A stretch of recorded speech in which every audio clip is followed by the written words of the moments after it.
Okay, everybody, welcome back to a chat with a hat, brought to you by Game Life. That's Jason Sweeney with all your streaming needs for online gaming and streaming. Get along and check him out on gamelife.com.au. But today, I've been trying to get this conversation sorted out for the last couple of months, and I'm very pleased to introduce to you David Stillwell, who is a Motorsport Australia official and competitor, as well as another half a dozen hats that he has, which I can let him explain. So we're going to talk about race control and how it works, how it operates, how it conducts the events, and how it manages everything from crowd control and gates all the way up to incident control when something doesn't go as planned on circuit. So welcome, Dave.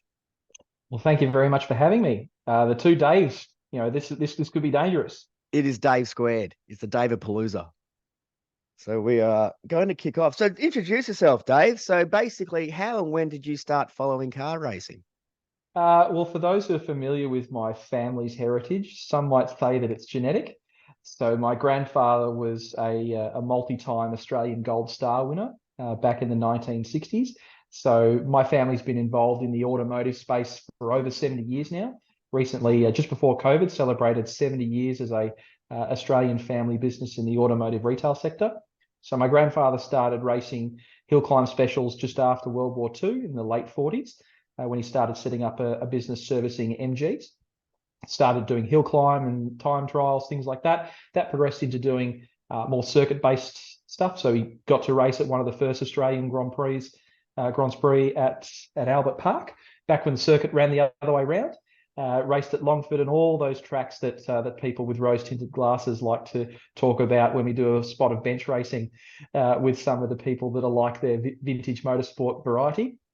That then progressed into, once he retired in the 1960s, my dad took up the mantle. So he did some karting, he raced in the first ever season of the Formula Ford Championship in Australia. And then he went on to race in the Australian Touring Car Championship and a couple of debuts at Bathurst alongside Murray Carter and Jeff Brabham in the 1970s. That then petered out as he moved into his professional career. And then lo and behold, I was actually a much more of a fan of model trains back when I was younger. But funnily enough, when I turned 16 and got my learner's permit, somehow cars just became so much more of a passion of mine.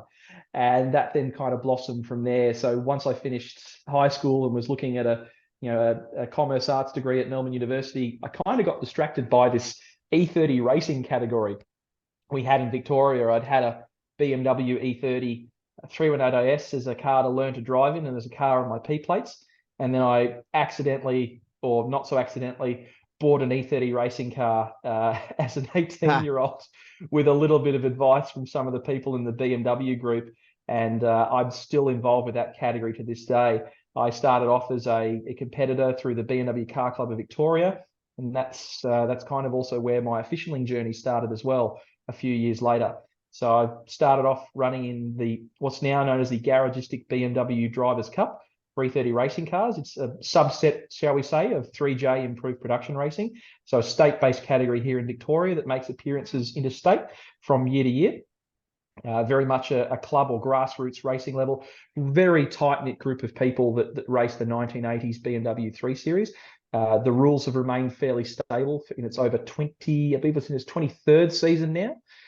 When it's run partially with improved production or predominantly, as it has in the last few years, with its standalone grids at a variety of circuits, predominantly Winton, Sandown, Phillip Island, and most recently they ran at the Bend Motorsport Park in South Australia. So I started off, racing in and around my schoolwork, got a little bit more distracted from completing my commerce arts degree at Melbourne. So much so that I actually bailed out of that and went and did a diploma of motorsport through the Southern Queensland Institute of Technology in Warwick, Queensland. And for those listening who know Warwick, will know the primary attraction of going to Warwick is the Morgan Park Raceway facility just down the road, just south of town. Once you avoid all that, equestrian nonsense on the way in, you get to one of the most beautiful and picturesque road courses in Australia, presented by the Warwick District Sporting Car Club. So I spent 2 years doing a Certificate 3, Certificate 4 and Diploma of Automotive Motorsport.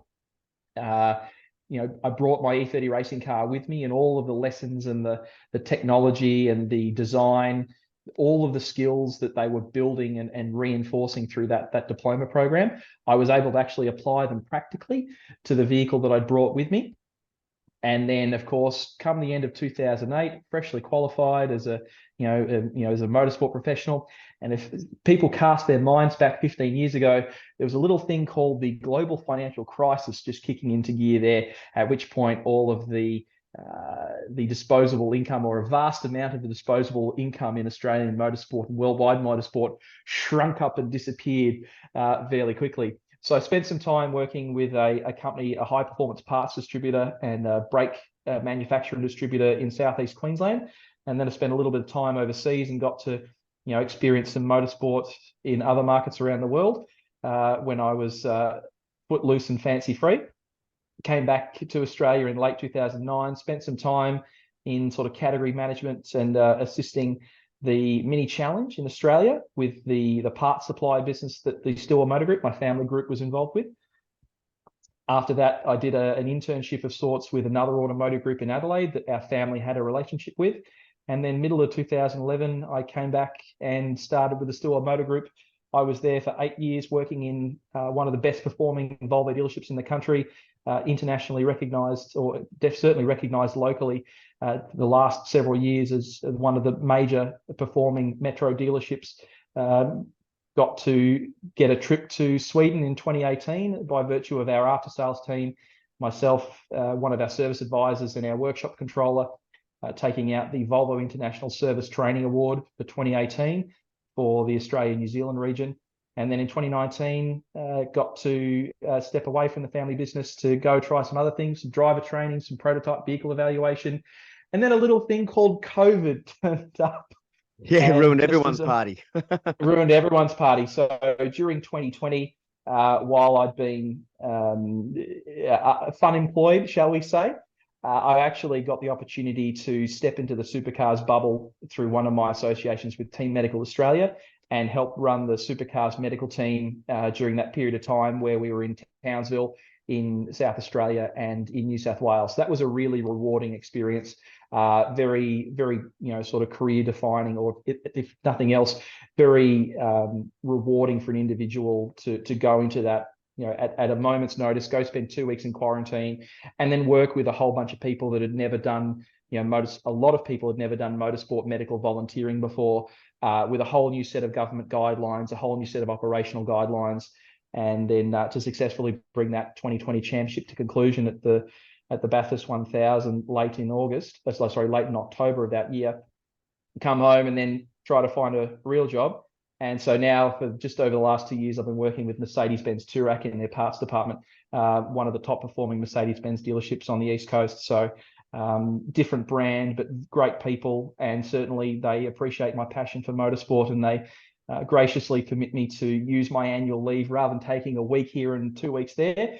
It's predominantly taken as a Thursday, Friday, and a Monday. As most recently, I attended the NTI Townsville 500 as a Motorsport Australia, a volunteer official in race control. So it's always good to have your passions, but it's always good to have a profession that permits you the time and the freedom to go and use your leave and spend your energy away from the workplace in a way that's rewarding for you and also for the organisation. I certainly think that the time that I spend at these events with the people that I spend it with, performing the roles that I do and the opportunities that present themselves, I definitely try to bring that back to a professional environment in terms of how I conduct myself. Yeah, fantastic. That's pretty comprehensive, mate. I mean, you got a few hats on there. So well, we made the joke in the pre-show broadcast that you've physically got a hat on right now. Yeah. The only one I've got at hand is a BMW M driving experience from my spending some time with my family during the BMW driver training down at Phillip Island.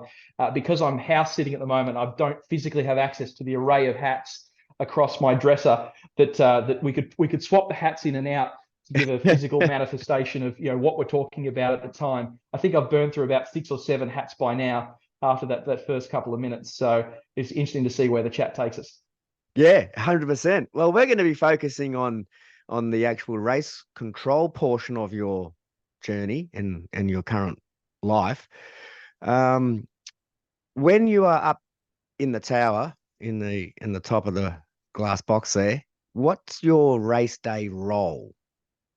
So it varies from event to event depending upon what organization I'm working with.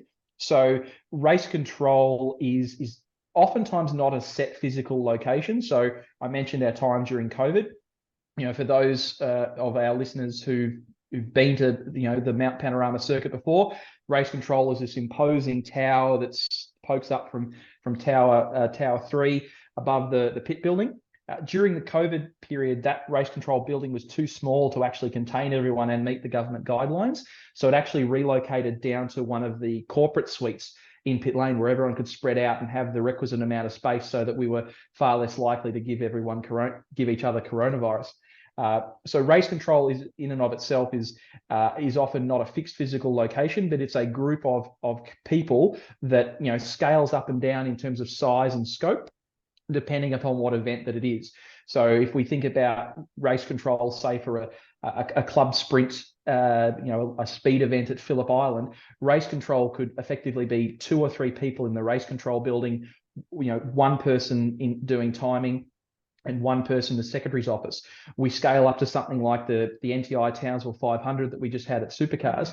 You've got a room with two primary and 2 secondary communicators on the fixed line communication and the seniors coordination.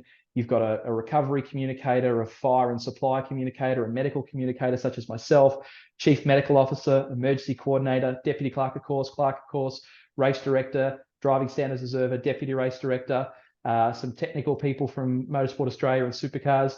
And of course, being a public event, we had representatives from Queensland Ambulance Service, from the Queensland Police Service, the Motorsport Australia Stewards Panel. We had representatives from IEDM, the engineering company that brings the event all together. So those are both race controls. They're in a building, but they're 2 vastly different scopes depending upon the size of the event. So the role that I take at a lot of the events is as a communicator. So I help to communicate and coordinate the response. Most recently at that Townsville 500 was as the medical communicator.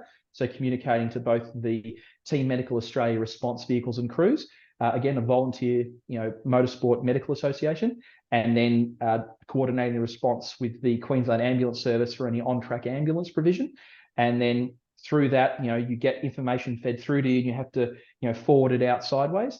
So I literally got a message on my phone while we were talking earlier. So that was someone hunting to see if I can do the emergency coordinator role at an event at Phillip Island. So that's where you take on, you wear 3 or 4 hats at once. You're coordinating the recovery, so the tow trucks and the tilt trays and the cranes. You're coordinating the fire response, so that the fire units, the fire marshals in the lane, the supply units, so the people that bring around the supplies of soaker and brooms and flags and lunches and radios, etc., and of course the medical vehicles as well. At the end of this month of July, I'll be the deputy clerk of course for the Phillip Island 6-hour regularity relay. So that will, basically put me as second in command to our clerk of course for the event, making sure that the event is conducted safely and that all the operations take place in the manner in which they're meant to. So underneath my role, I will have communicators, I will have an emergency coordinator, and then I'll have other Motorsport Australia volunteer officials performing other roles accordingly. So, and that's the great thing about being a Motorsport Australia volunteer official is that, one weekend you can be waving a flag on a flag point out in what feels like sub-zero conditions from the windshield. And then the next weekend you can be, working at a national level event in a race control environment. And then the following week, you can be in pit lane helping to push cars onto the scales. The scope that you have within the Motorsport Australia, volunteer officials program, providing that you put in the energy and the time and the training, as you've just done in our pre-chat chat. Yeah, we'll be getting to that. Yeah, there's what you do on a weekend is certainly defined as you sign up for that event, but what you could be doing the next weekend could be completely different. So ask away what my most recent weekend was like, and I'll give you one answer. And then ask me what my weekend's going to be like in a couple of weeks at Phillip Island, and I'll give you a completely different answer. Yeah. No, well, it's a pretty varied group of talented individuals, because without race control and all the volunteers in any particular capacity, the racing doesn't even happen. So everybody understands that to start with. The volunteers are whether it's grassroots racing with your Formula Vs and Formula Ford and all the way up to Formula One and supercars and Indy, if they don't have volunteer officials on circuit, then nothing happens. It's all about keeping it safe for competitors and spectators and teams and officials. So Absolutely. We make the conversation that, without volunteer officials, and we do, greatly appreciate all of the support that the volunteer official base does get from both the competitors, the event organizers, and the spectators as well. But, if you've ever wanted to be involved in motorsport, but don't quite see yourself, for whatever reason, getting behind the wheel or helping someone get behind the wheel, there's a huge number of ways to be involved. Reach out to your local car club, go and approach a volunteer official at any, race meeting or rally or off-road event or speed event you happen to be attending, and just ask the question, how do I get involved? That's really interesting. How did you get involved in that? My story is not unique, coming from a family background, but there's people that have come to, become a motorsport volunteer without having any, background in the sport, be it familial or friends or any sort of understanding of the sport. And they've grown and they've blossomed and they've gone on to great things in the sport without having anyone, sharing in the thing that they do, either for themselves or for people that they like doing it with.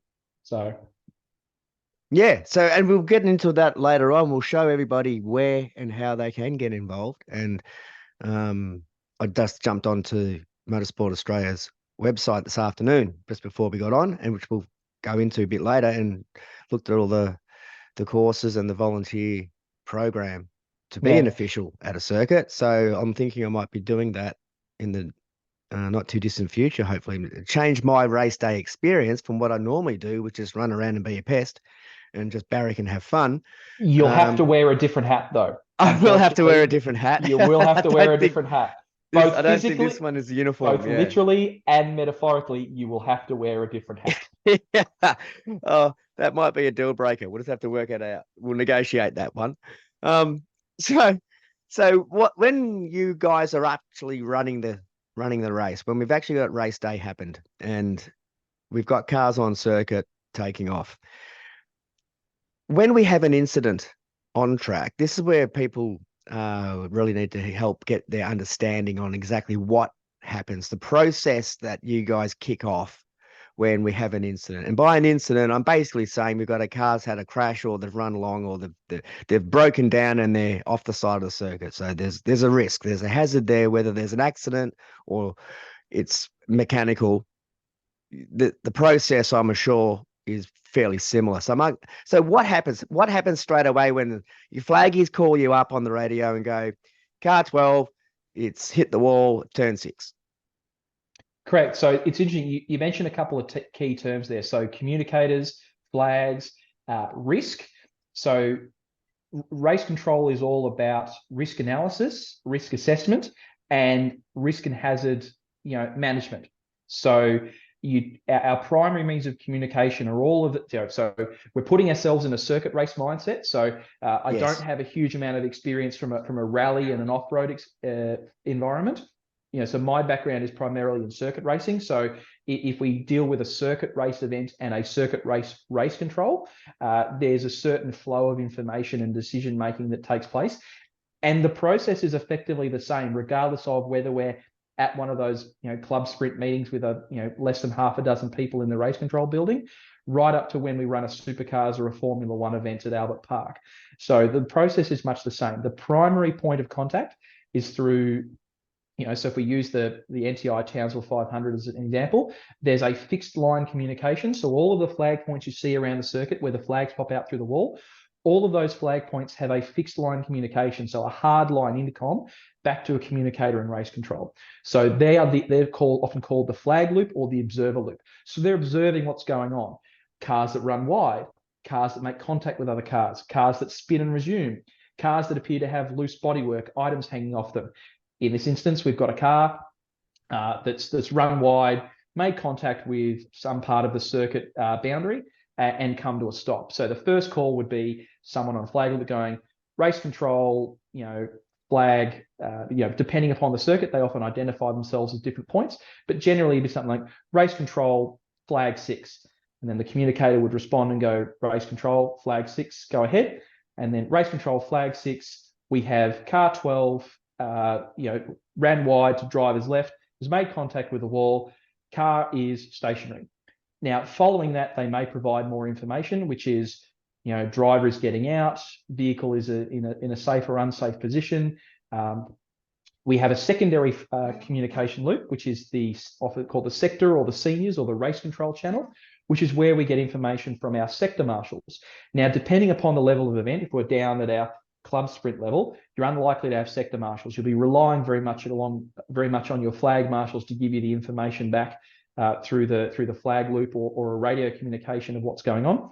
The sector marshals act effectively as like a miniature clerk of course. So they're providing an at the moment risk management or risk analysis of where a car is and what may or may not need to be done to deal with it. So over the observer loop, they're aware of where the car is, what number it is, where it stopped, how it's ended up there, what else might be happening at the time. And then over the race control channel, we'll hear race control from sector 6, so separate line of communication, additional information. Car 12 stopped in the wall, driver's left, unsafe position. So that's a call from a sector marshal saying, if that car's ended up there, it's highly likely that another car can end up there, and we need to bring the incident under control. So conversely, if, for instance, they hit the wall and continued and left some debris behind, but the debris is offline or off the track, they might choose to leave it there. Again, analyze the risk. We talked about targeted risk assessments that we do in our day-to-day lives, and as you do when you do a bronze official's license upgrade. Same kind of deal. You're doing an analysis across, what's the likelihood of the hazard, causing a problem, and what's the severity of the outcome of that issue. So if there's a little piece of trim left behind, just off race line, probably not going to bother with it. If you've got a car stopped in a wall in a runoff area at a high-speed corner, you're probably going to bring that situation under control. So once we get that information back in, and a lot of us who are dealing with an individual channel, be we recovery, fire, or medical, we're also monitoring other radio channels simultaneously. So we talk about wearing lots of hats. When I'm in a race control environment, I'm monitoring somewhere between 3 to 5 channels of communication simultaneously.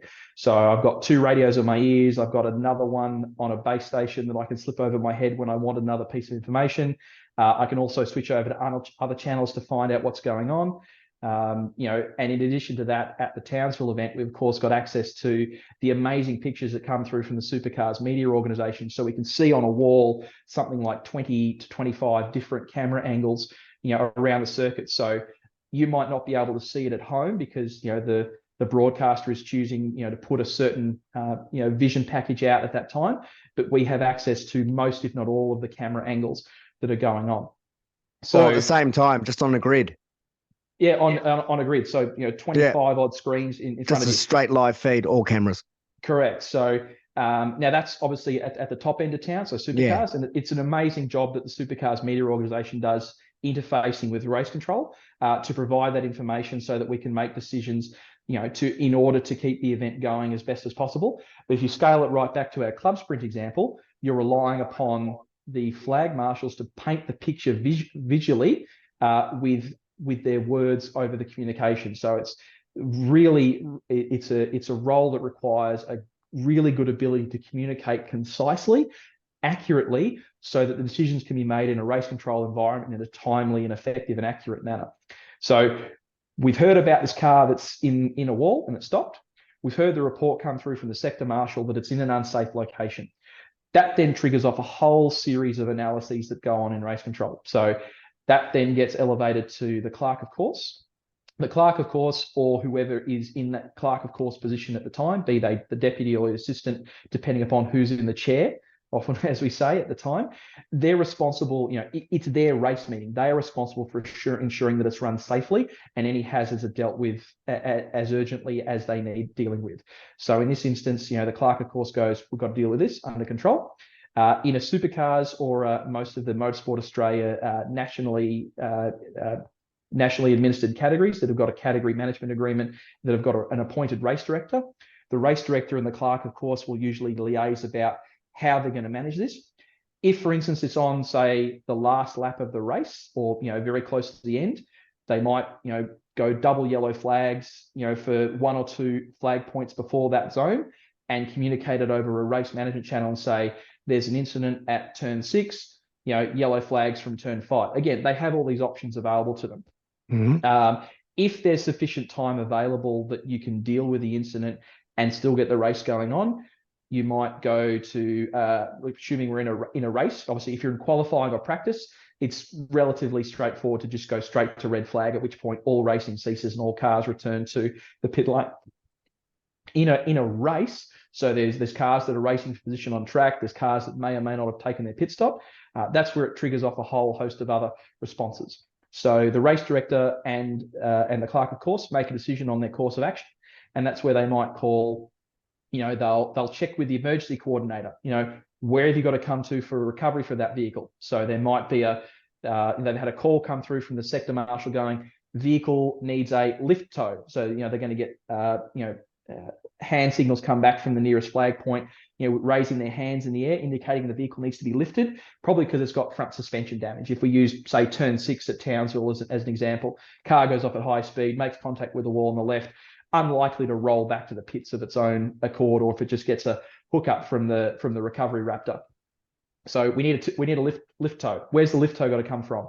Okay, car's made contact with a wall. It's stopped.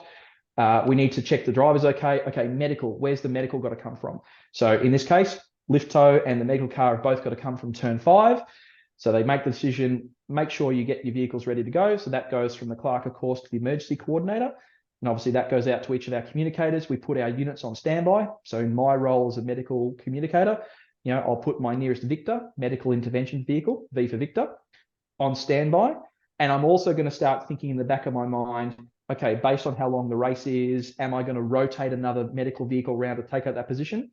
If it's more serious and we can't get the driver out of the car, where's my nearest Alpha, as in an ambulance vehicle? Do I have anyone that's at a track post? Say we're at the Formula One Grand Prix. Do I have anyone that's a foot mobile that can access that driver?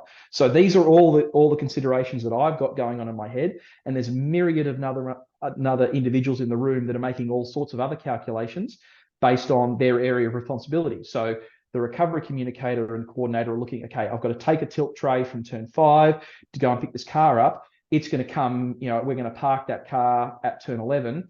That leaves me a little bit light at one end of the circuit. So while we're under safety car, I might rotate another tow truck around. In a medical sense, I might move a medical vehicle around from pit exit around to turn 5. I might use the internal roads if I can, depending upon the circuit. If you're a fire and supply agent, you go, okay, we're going to have to get some soaker out to that car because it's hit the wall, but it's also left an oil trail on the circuit and they don't have enough oil soaker at the flag point to deal with that. They might also be going, okay, the car's starting to smoke. They're hearing that through the flag loop. They might put a fire unit on standby in case they've got to send a fire unit to go and get it. So all of these things are happening within the first 30 to 60 seconds of that call coming through over the flag loop and the race control loop, because everyone's paying attention to what's going on and deals with their area of responsibility so that we can prepare the resources at the discretion of the clerk of course or their designated representative to deploy on circuit at their command. So we don't self-respond to anything. We don't send fire, we don't send recovery, we don't send medical until we are authorized to do so, because there are other things which don't fall within our purview that may be going on, because the clerk of course and or the race director are getting a whole host of other information from other sources about other things that might be needing to take place at the same time. So it's all about everyone performing their role with the resources they have available and feeding that into the decision makers to make sure the decision is made, as we talked about, effectively, accurately, and in the best interest of the event going forward. So we're 30 seconds or so after the incident, okay, right, we've gone safety car. Safety car is going to pick up the leader from access to the timing software and what we can see out the windows. We're going to pick a gap to send those vehicles to that incident. So, for instance, if the safety car can pick up the leader and there's a reasonable size gap, and obviously we've gone full course yellow flag with safety car boards, so that gets communicated back. So we've had information flow into race control, the information flowing back out to the on the flag loop and the race control loop is things like, we put the safety car on standby, then we scramble the safety car. We've got messages going to the flag post, alerting everyone to hold out the safety car board and wave the yellow flag. That message also goes to timing, because obviously it changes the timing screen over to yellow, puts the safety car symbol up. It also, obviously, at that point, we might see a lot of cars come into the pits to take a pit stop. So it puts the pit stop personnel on high alert. They need to be, careful of any pedestrian movement in pit lane. Excuse me. As a medical, coordinator, I'm looking at the track map and going, okay, I can see a gap. I go, this is where I want to send my cars. Do I have approval to go?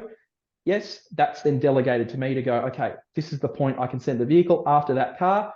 I communicate to my vehicle, which I've already put on standby based on the messages I've been getting through the race control radio. As soon as they see that car, or I tell them to roll on track, they scramble out, they assess the condition of the driver. Again, I'm getting all that communication flow from my medical vehicle that, when they're on track, when they're at the scene, what the condition of the driver is. Now, the great thing about, most of the motorsport technology we have available to us today is that predominantly the call that we come back is that the driver is effectively okay, but we need to, take them back to med center to double check that, because the level of safety in the cars is, even in the last 10 years has improved so dramatically, for how, drivers are able to withstand fairly substantial accidents and, self-extricate from a vehicle and get on the way. So I've got my medical vehicle there. They've got the driver out of the car. They're telling me what the condition of the driver is. They might give me more information on the car if there's something that's pertinent, because the drivers of their medical vehicles are motorsport professionals.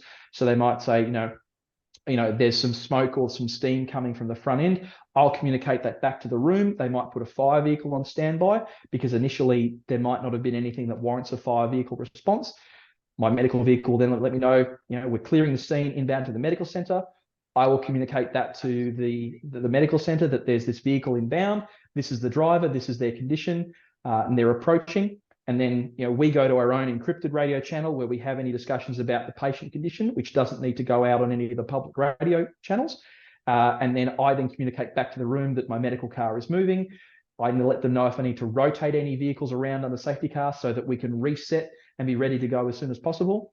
I let the room know once my medical vehicles are clear of the track, because that's one of the things they've got to tick off the list to make sure they can go back to racing. That's just the medical side of things. So recovery is, issued out often in the supercars perspective. They'll have the recovery coordinator in his recovery Raptor will have made his way most likely to the scene so he can supervise the recovery, because there are a couple of unique things with how they recover supercars. And they have recovery coordinators also at the Motorsport Australia, at the ARG Shannon Speed Series events as well, because there are a lot of cars that, particularly once they've hit a wall, can be quite difficult to recover. So they often assist the local personnel who might be seeing these cars for the first time in 12 months, how to, drag the cars onto a tilt tray, where they've got to use boards, all the things like that. Yeah. So massive respect for all the recovery crews, because, our job's relatively easy, because most of the time the driver just gets out themselves, and then we're leaving behind a smoking, twisted wreck that the recovery units have got to somehow drag onto a tilt tray and get back to the paddock. So they're communicating that through about, what extra resources they might need, how long it's going to take them. All the while, the race director will be communicating on a race management channel to the teams about any modifications. So they might be asking the safety car to keep to, we'll talk about turn 6 at Townsville. They might be asking the safety car and the safety car train to keep right between, say, turn 5 and turn 7 to make sure that there's maximum clearance from any emergency vehicles. Often we've had instances where there's an issue on the start line or on the main straight. And in those instances, there has been times where the safety car has been directed to drive the field through pit lane to continue the lap space. So these are just some of the tools that the race director and the clerk of course have available to them in terms of how they manage an incident. Obviously, we talk about our wall of screens, so they're getting a visual indication of what's happening. They're also continuing to get updates both on the flag loop and the sector marshal loop on what's going on. So the flag loop might be coming back and saying, race control, car 12, recovery on scene, car 12 is being recovered onto a car, onto the tilt tray right now. Sector marshal might be giving more updates. I want to get some personnel on track after the safety car train's gone so we can pick up some debris. You might get calls in from other sector marshals around the circuit. Again, we talk about them being mini clerks, of course. They might call and go, while we're under safety car, can we duck out and grab this piece of debris when we've got a 20 or a 30-second gap? Because you were going to leave it there because it wasn't too much of an issue. But when you have the time available, you'll take that opportunity to get it. So, yeah, right. Yeah. So race control will always be looking for ways in which we can keep the event moving forward and maximize the benefit, shall we say, of the interruption of our ability to keep the event moving and get back to green. And we do go back to green, we go back as good, if not better, than we were when we went to safety car period. So the recovery crew's doing an awesome job. They've dragged the car onto the back of the tilt tray. So the recovery coordinators speaking with the recovery crew about, okay, so you're at turn 6 right now. That car, we're not going to get back to the paddock for this race. We're going to get it and we're going to park it in a runoff area. At Townsville, it might be you park in the compound at turn 11, because we might be a support category race and there's no point to take it back to pit lane, because you've got to take it back to a separate paddock anyway that you can't access until the race is ended. So that information is being fed back to the race director and the clerk of course, so they can make a decision about, because they're looking at, how long the race has to go, because most of our races are time certain in terms of, when you have to drop the checkered flag. They're looking at, where the safety car is on circuit, because that feeds into how long that recovery takes to resolve, whether they're going to be able to go back to green flag conditions on the current lap or the next lap or one lap afterwards. But again, the primary focus is on safety of the officials, safety of the drivers and the competitors, safety of the spectators. And then and only then, once those are all ticked off, okay, now we can look about, putting on a show for television or for the fans on the hill. So our recovery vehicle's going to, the turn 11. So they've already checked with, medical. Yep, medical's clear. They've checked with the fire units. The fire units and supply vehicles are clear. They're checking with recovery. Recovery's getting back, to say, yep, 30 seconds till we're clear. So the clerk, of course, and the race director will then make a decision on, when are we going back to racing. They will then communicate that to, in our national categories with the race management channel. They'll communicate that to the teams. We're going lights out and restart, this lap. That might also go through to timing, so they can be ready to flick the timing page back to green. It might also be communicated to the television broadcast crew, so they know that they can, if they've been playing ads or if they've been doing sort of another television, another AV package in an interim, they know they can go back to, green flag racing. So there's all these things, all these communications going on, with each person taking care of their assigned role, and if information feeding in, information feeding out. So the race director and the clerk, of course, make the decision, okay, we're going green flag, we're going a safety car restart this lap. That's communicated to the safety car. So the safety car knows when we go into a restart procedure, this is the point at which I go lights off. This is when I call lights off, and then I call when I'm in pit lane. Same kind of deal. The observer points around the circuit are advised, okay, we're going for a restart this time by. So they've got the safety car boards out. They've got the yellow flags out. They know they've got to get someone ready to pull those in and put the green flag out when we go green flag, if provided that it is suitable to conduct a restart. You've got the safety car, when it goes lights off, the observer loop will also call in, lights are out on the safety car, just to confirm that the lights have actually gone out. The safety car will then obviously accelerate away from the field. The safety car will call when it's in pit lane. Race control will obviously be observing the safety car train at that point to make sure everyone follows the safety car procedures, which can vary from category to category. When we work off the circuit race standing regulations, generally it's everyone's got to maintain, a single file, no more than 5 car lengths between each car. And once the safety car lights are extinguished and the safety car accelerates away, all accelerating, braking, and weaving, so everything you would do to warm your tyres up, that's got to stop. We start heading back towards the restart. Safety car enters pit lane. Safety car calls. Safety car in pit lane. The nearest observer point, or the observer point that calls when the safety car is in pit lane, feeds that back into race control that safety car is in the lane. Because we rely on that verbal communication in the basis that if all the screens go down, we rely on our flag officials, our amazing volunteer official workforce to help paint the picture verbally of what's going on. Safety cars in the lane. Race director and the clerk, of course, have made a decision. We're going to go green flag now. That's then communicated back through the flag loop. Safety car boards and yellow flags come in. Green flags go out. The timing screen might change. And at that point, it's up to the leader of the train at that point, most likely the current leader of the race, to make a decision about when they accelerate. And obviously, as we've seen, some drivers go early, some drivers go late, but it's up to them to go. And of course, once they cross the control line, racing is resumed. Under the normal Motorsport Australia circuit race standing regulations, you can't overtake or overlap before the control line. Supercars is a little bit different. They do allow a little bit of niggle, a little bit of overlap before the control line, but you can't pass before the control line. So, and then, once all the cars have taken the green flag and crossed the control line, we might have a couple of stragglers who've done a late pit stop. They'll then call, withdraw the green flags. Again, that goes out on the observer loop. On the observer loop, withdraw the green flags. They communicate to their flag point, pull the green flags in, and we're back to racing.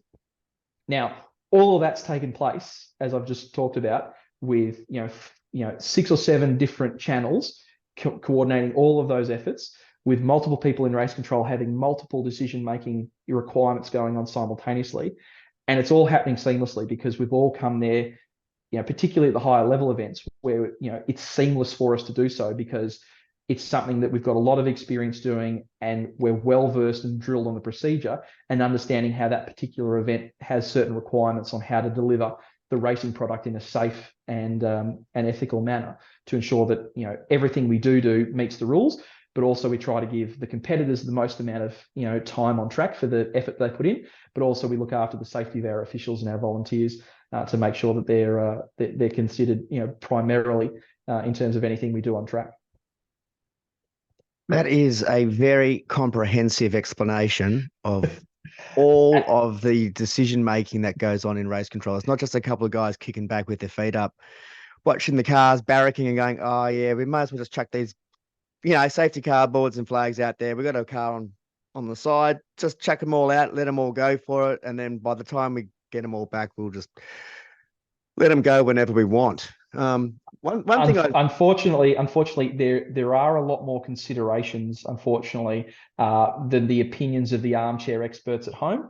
I have been privy to many of the after hours and the after action reports from the personnel on the internet that know better because they've been watching this for a long time. If you could bring that passion and understanding and your huge level of understanding the sport, if you want to make sure that the sport's run the way that you think it should be run, go to motorsport.org.au, sign up to become a volunteer official, and come and bring that level of passion and understand just how complex it is, even to run something like a club sprint, the manner in which you have to conduct the event to ensure that everyone's looked after and not just the person watching at the end of the television. There's a huge amount of decision making, and there is often no 100% right or wrong decision, but all decisions have consequences. And so those are the things that are going on in the race control. And it's even stuff going on at the flag point, about, how quickly they get a flag out, what they call in on the radio, how they call it in. So there's a huge number of decisions that get made by, everyone from our flag marshals out on point, all of our vehicle operators, the people in race control, in timing, in scrutineering, that can have an effect on the outcome of an event. And so that's one of the things that's drilled into you with the Motorsport Australia officials training, everything from the general official right all the way through to gold or any of the specialist training, is to have consideration, when you are making a decision, are you making the decision with the best interest of the sport in mind? Is the decision that you're making ethical? Is it honest? Have you, taken into consideration all of the things that you need to take into consideration before you make that decision, because it will have a real and direct outcome. And some of the outcomes are not ones you may have considered. So, yeah, yep, absolutely. And the way I see it, doing a bit of, I've followed the sport for a long time in many different car racing formats as well. Motorsport Australia seems to be responsible for 3 primary areas: the issuing of licenses, the rules and regulations of the categories that are being raced, and the officials and volunteers that actually operate the circuit for the cars to race in. Is that basically right? Is that basically the roles of Motorsport Australia in general? So Motorsport Australia, again, and I can read this basically straight from the Motorsport Australia website. So they're a not-for-profit member-based organisation focused on the development, regulation, and administration of motorsport across Australia. That's the succinct, single sentence. The amount of energy and resources that they devote to promoting the sport, fostering participation in the sport, training people, be they officials, be they competitors, providing pathways for people to go from, waving a flag at a club sprint to working as an official at an international level event, be it here or overseas. The energy that organization puts into making sure that the sport is conducted safely, fairly, and openly for everyone cannot be disregarded. So if we read straight from their website, obviously they are an FIA ASN, Association Sporting Nationale, the FIA being French for Fédération Internationale de l'Automobile. The FIA has delegated the authority for, as the world governing body for motorsport, has delegated to Motorsport Australia, formerly the Confederation of Australian Motorsport Limited, or still obviously trading. Its business entity is still the Confederation of Australian Motorsport, or CAMS, as the acronym used to be. Is recognised also by the Australian government as the sporting body as recognised for the national sporting body for motorsport in Australia. So they are they are a regulator and an FIA delegated authority. So they ensure that, the sporting and technical regulations are supplied, that and all of the resources are made available to the competitors and the officials to ensure that, any vehicles they prepare are prepared to the highest standard as required as per the regulations. Promoting the principles of safety, fairness, and social responsibility in the conduct of motorsport in Australia. They're also very much focused on sport and club development. So if you think about every Motorsport Australia competitor, be they running in a club sprint or an autocar or a carnacross, in order to get right up to our drivers that are competing at the national, international level, in order to get a Motorsport Australia competitor license in any of those disciplines, you need to be a member of a Motorsport Australia affiliated car club. I'm a member of, I think, 3 or 4 of them simultaneously, due to all the different hats that I wear. And that's most people. For a lot of the Motorsport Australia competitor license holders, and even a lot of the officials license holders, their primary engagement and participation in the sport is done at a club level. It can be everything from a carnacross club or a light car club in a certain area. Could be a club that looks after club level rallying. I'm a member of PIRE, the Phillip Island Auto Racing Club, which helps to provide access to motorsport predominantly at Phillip Island, but also does events at the Bryant Park Haunted Hills Hill Climb complex. They're also heavily involved in running events at Calder Park back in the day, and I'm sure they're looking forward to running some events there under Motorsport Australia sanctioning as the circuit returns to a club and state level circuit racing circuit in the next couple of months. So they put a lot of energy into providing insurance and development opportunities for clubs. So as that nationally delegated, motorsport organisation by the FIA, and also as the nationally recognised motorsport body by the Australian Sports Commission, Motorsport Australia is often given access to a lot of funding and resources to put behind club development, because there's a lot of energy behind that. So there was a recently, the last several years, there've been a number of rounds of club support provided to clubs to make investments in facilities, in resources, in training programs, in participation programs, for all sorts of reasons for different clubs. Because in the same way that you'd see community grants go out through local councils and state governments to community organisations for sporting facilities, for community facilities, for all sorts of events. So, there's a huge other side to the sport other than the big glitzy glamour show that we see, in Motorsport Australia Race Control, or the people in the blue and white uniforms. There's a whole other side to that focuses on, grassroots motorsport, where the competitors are, and where a lot of the competitors that go to those high heights, where they start off, from doing karting to doing carnacross to doing club sprints, to doing a rally sprint, or doing a junior off-road event, right through to going and running at state, national, international championship level. So providing increasing equity and diversity within the sport, and the delivery of inclusive and integral programs. It's a big push being behind diversity. You would have seen the Girls on Track initiative, which has been amazingly well supported in recent times. So motorsport's one of those sports where the car doesn't care, what race, religion, gender, age, creed, political persuasions you have. All it cares about is, can you prepare it safely? Can you drive it properly? And are you willing to learn how to be better at both of those? and be a good competitor and be, a good sport, provide good sportsmanlike behavior. So they're very much focused on, developing organizational culture and ethos at that club level. And that's, where it feeds into, their two other primary aims, which is to develop partnerships with other motoring bodies and stakeholders. So Motorsport Australia is focused really hard in terms of, lobbying government and providing representation to government across the disciplines of the sport. So they've worked hand in hand with the Australian Karting Association, with Speedway Australia and the Australian National Drag Racing Authority, to provide a holistic and also a united voice to Parliament. And that's one of the things that Eugene Arocka should be absolutely commended on as his term as CEO winds down towards the end of this year, as they look for Motorsport Australia's board looks for a replacement. Really brought together all those disparate, different disciplines of the sport as a whole in terms of communicating with government, because let's face it, a lot of our sport is quite noisy and requires lots of land, and those are things that people often don't like having next to their communities. So anytime you can get those bodies to come together, you see developments like the home of motorsport precinct at Avalon, which is likely going to include a number of different disciplines on one site. We've seen it with the Hidden Valley Motorsport Complex up in the Northern Territory. We've got circuit, we've got drag racing, we've got speedway, we've got karting, all in one precinct. The Sydney Motorsport Park, which of course is the background to our Zoom chat this evening, that whole precinct is supported by the New South Wales state government to provide circuit racing, driver training, drag racing, and speedway, all within one facility. So getting all those different organisations to work together is definitely a huge thing for Motorsport Australia to work with.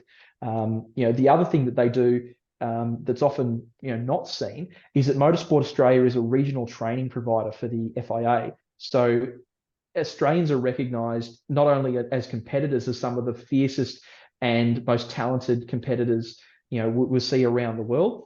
We'll claim Shan Van Gisbergen for a bit because he's done most of his racing in Australia. He's gone across to the US and won in NASCAR on debut, and that's a great story for Antipodean motorsport and the skills that we provide to competitors.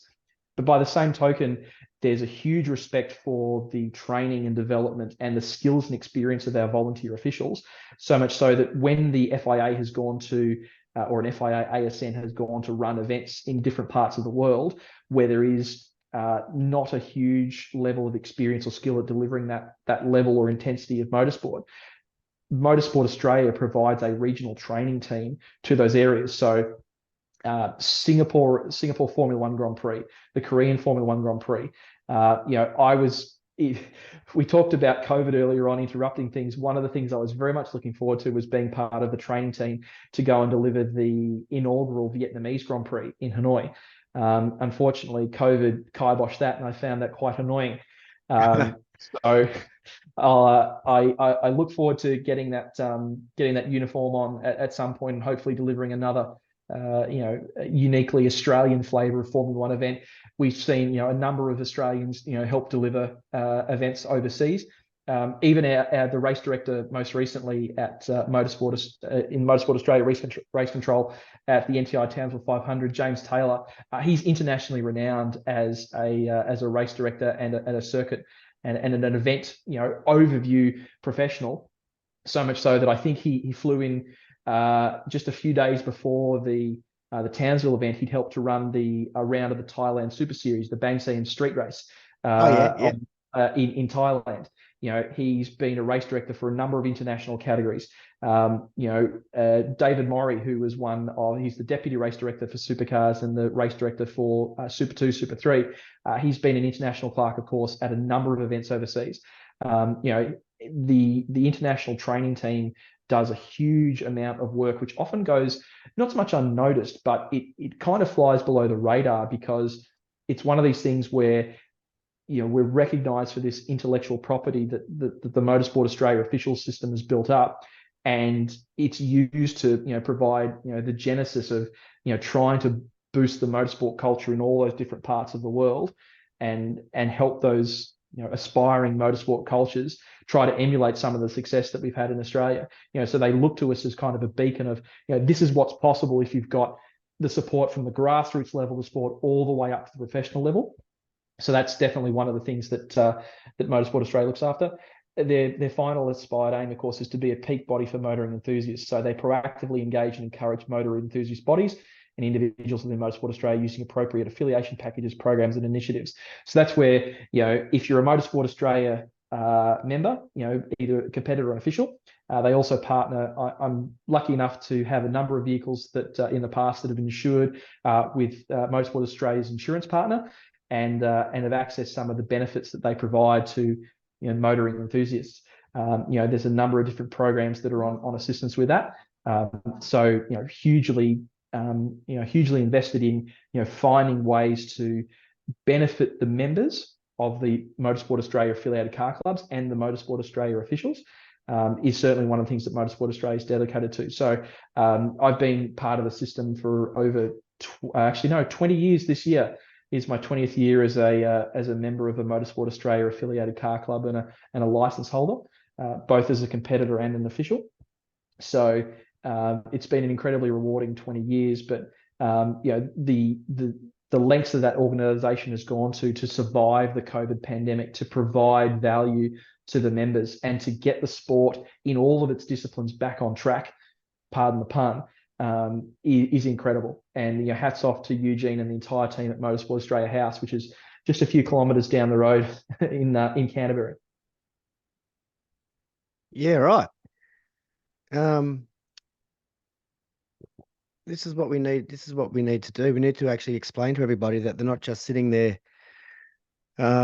watching car racing. They're actually trying to promote car racing and develop the sport and develop the skills of all the officials with this program. This is no big secret. Like, everything that I've talked about now is publicly accessible information. Like, it's on Motorsport Australia's own website.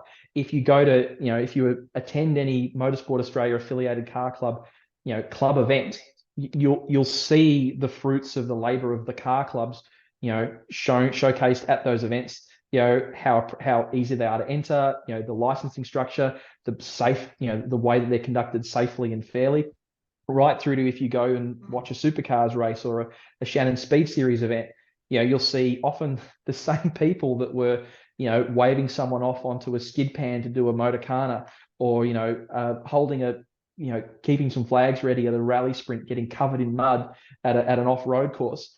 You'll see them working at a supercars event, or at a national or an international tarmac rally like Targa Tasmania, helping to ensure that the timing's done well, or the officials are getting fed on time, or that the medical crew that does everything from a club event, out of the back of an ambulance, might be the same people that a couple of weeks later are helping to run an international event at the Rolex Formula One Australian Grand Prix. Well, that also brings through to the most critical point with the volunteer workforce that we have in Australia. They are definitely aging. The more I see at every circuit I go to, I see you at a lot of tracks as well. Like, we go to probably, I'm not you go to way more that. than I do, but I go to pretty much most of the supercars rounds and all the Shannon's rounds. But the workforce we have here, we need to try to work out how we can get more people involved as officials to get involved. And by giving them an indication of what it is today and where to go, to the motorsportaustralia.org.au website to go and check out all that information, because everybody who has an opinion about how the tracks are being managed, or the race, particularly races being managed, or whatever, all that, like you said, all that information is right there. They can actually get themselves informed and just take that next step. Just go along and fill out your official's course, the general official license, which I did this afternoon. I'm now got my little certificate, my general official certificate. And welcome aboard. Yeah, to a my next lifetime of passion. Yeah, well, this is what I'm going to try to ask you about. So now that I've done that part, I've taken the first step. I've got myself signed up and I have my little certificate that says I have done the theory part. What's my next step? What do I do next if I want to become an on-course official? So now we start with the practical part of the discussion. Yes, so the good stuff. We talked about how Motorsport Australia helps to facilitate and sanction events from everything from a club level, a skid pan, a club sprint, a driver training event, a non-speed rally or a navigation event, all the way through to the international events like the Formula One Grand Prix at Albert Park. So it all depends upon, what are you engaged with, what do you like, and you might not know, what opportunities are out there. So the first step I'd say is, what are you passionate about? What is some part of the sport that appeals to you that you want to learn more about? So, for instance, my background is almost solely in circuit racing, but there was a period of time where my dad was taking part in tarmac rallies, and so that was a completely different dimension to the sport. So, if you like tarmac rallying or you like rallying as a whole, have a look, on the Motorsport Australia website. So find the affiliated clubs, see if there's a club near you or that operates in the discipline that you're passionate about, that you want to find out. One of the other things you can do is you can go on the Motorsport Australia website and go to the calendar section, and you can narrow it down to, okay, I want to look at rally events, or I want to look at circuit events, I want to look at off-road events, I want to narrow it down to my state. And you can have a look at a calendar and see when the events are on, and you can see which club is acting as the promoter or the organizer for the meeting. Get in contact with that club. Almost all the people that I know that have come into the sport, it's often been from a promotion from a club, or they become friends with someone in their workplace or some other social setting with a club member, and then they get to conversing about what they do outside of work. And they go, oh, okay, you do that thing, at Phillip Island with the people, that do the car thing. Oh, okay, I'd like to come and see that one day. And then a club member will bring them along. That might be to a club sprint or a Motocana or a tarmac rally or a navigation rally, whatever it is. That's often people's first step into the sport, is they get immersed with it at a grassroots level with someone who they've met through something else. We also get people who come in from the cold with no motorsport connection whatsoever, that have just spotted an ad in the paper, or they've glanced at a motorsport magazine. They've read an article on Speed Cafe, or they've caught the tail end of a Speed Series event on channel on one of the Channel 9 channels, or they've spotted it on Stan or KO or Fox or wherever it is that you get your motorsport, or they've seen a video from the hardworking team at Blendline TV, which that's another hat I'll be wearing next weekend as I put my commentator's hat back on. Which round's that? So that's the Sydney 300. So the Pitcher Partners Sydney 300, one of the grassroots endurance races that take place at Sydney Motorsport Park. So I'll be live from 10 a.m. with a couple of other commentators helping to bring some of that action from Sydney Motorsport Park to the wide world of the internet, live and free from Sydney Motorsport Park. So 10 o'clock Eastern Time Sunday. But to return to how officials get involved, it's have a look. We talked about none of this is secret. Like we often talk about some grassroots motorsport or a particular event being the best kept secret. It's not. The information's out there. We've never had the ability to access and digest and sift through information as much as we have in 2023 with the advent of the internet and social media. It's just tricking the algorithm on Facebook or Instagram to maybe show you some more car related stuff than showing you some fashion or cat videos, shall we say. Exactly. So, it's have a look at the calendar, see what's on. Like if you're a circuit racing aficionado like me, or you like time attack, or you like historic vehicles, plug those terms into the old Google. Other search engines are available. It's have a look at, we talked about that Motorsport Australia event calendar. You go, I really want to look and see what's on it, say at Sandown, because it's close to me. Okay, I'll go to, set it up so I look at circuit events in Victoria on a certain day. And then you go, oh, there's an event that's being put on by the B&W Drivers Club Melbourne, or there's something being put on by the Alfa Romeo Owners Club. Look up that club. You'll find the contact details for that club. Get in contact with them and say, hey, I see you've got an event on. I'm interested in becoming a Motorsport Australia volunteer official. Can I come out and have a look at your event and see how it runs? Invariably, the response will be, absolutely, come on out. We'll show you how it works. There's a number of organisations that are also specifically Motorsport Australia affiliated clubs that are also officials groups. So we've got people like the Victorian Flag Marshalling Team or Team Medical Australia, which are volunteer organisations. So the VFT, the Big Flag Team, often are the people that supply a lot of the resources and training for a lot of the flag marshals and the observers around a lot of the race meetings we go to. So that's where some people start out. We have obviously Team Medical Australia. We provide a motorsport medical service at everything from club sprints and often the 6-hour regularity relays, all the way through to the international events, including on both 4 wheels and 2 wheels as well. So it's a whole nother discussion when we start talking about bikes and bike officialing, but the same thing exists. It's passionate people that want to explore a sport, giving back to the community and something that they're interested in. And again, there's pathways to develop from there. So I started out doing volunteer officiating through one of the B&W clubs down here in Victoria. When I wasn't driving a car on track, I'd be working at a flag point, or I'd be in timing, or I'd be in marshalling, helping to marshal cars around, working in a scrutineering bay, helping to check vehicles have got the right safety equipment in them for the level of activity that we're doing. I mentioned the time I spent doing my diploma of motorsport in Queensland. One of the components of that course was we actually got seconded as volunteer officials to, I believe at that time it was the Lexmark Indy 300, the last race of Champ Car on the streets of the Gold Coast in 2007. So I got to experience, a full face of methanol burning Champ Cars trackside, and that was an incredible experience. Also, as part of that, I got to work doing some timing at Morgan Park. And you might have figured out by now, I may have also spent some time in a commentary booth at one point or another as a volunteer. Mm-hmm. So all of these different, opportunities are available to you depending upon what your skill set is. You might end up doing something in a volunteer space that's completely removed from anything you do in a day-to-day life. By the same token, there's a lot of people that bring their professional skills into the racetrack environment. So one of the organizations I work with, obviously Team Medical Australia, is volunteer doctors, nurses, paramedics, and first aiders, alongside people such as myself, on the motorsport side, in terms of being a driver or a communicator. We help to deliver a medical service at an event, and they're all volunteer.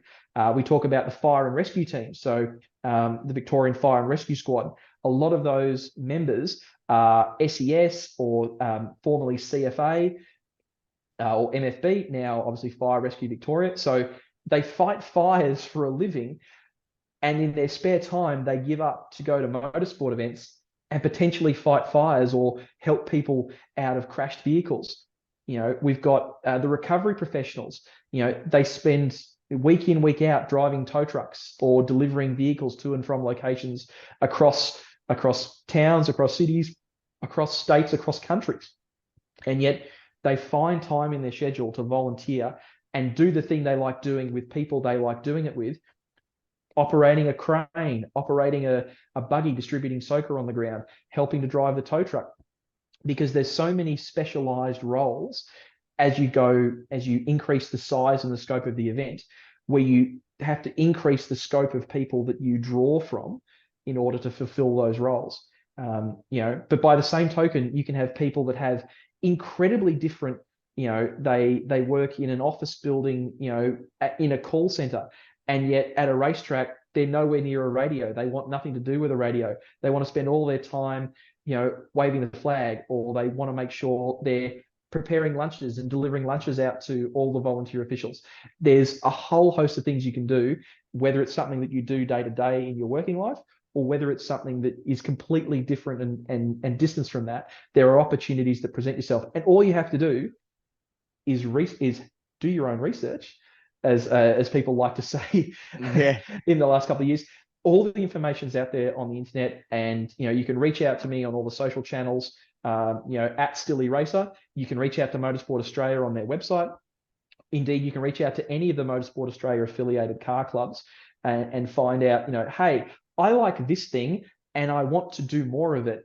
How do I do it? And you'll get an answer. They'll point you in the right direction of a club that might be near you, that offers that has an event coming up that you can experience.